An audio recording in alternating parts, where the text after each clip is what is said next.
కథం న జ్ఞేయమస్మాభిः పాపాదస్మాత్ నివర్తితుం కులక్షయకృతం దోషం ప్రపశ్యద్భిర్జనార్దన.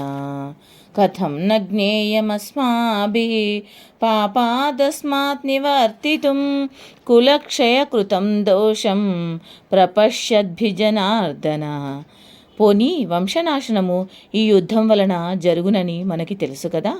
బంధువులను రక్షించుట చేతనే కదా నీకు జనార్దనుడు అని పేరు వచ్చినది. ఇంత తెలిసిన కూడా ఈ పాపకృత్యము నుండి మరలవలెనని ఎందుకు మాకు తెలియజేయవు?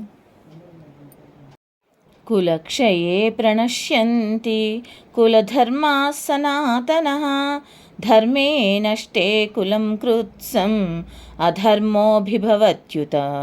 కులక్షయే ప్రణశ్యంతి కులధర్మా సనాతనః ధర్మే నష్టే కులం కృత్సం అధర్మోభిభవత్యుత. ఒక్కొక్క వంశమునందు దానికి తగిన ఆచారములుండును. ఇవి పరంపరగా సాగుచూనేయుండును. వానిని సనాతన ధర్మములని అందురు. ఆచరించు వ్యక్తులు గల వంశములు ఈ యుద్ధం వల్ల నశించును గదా.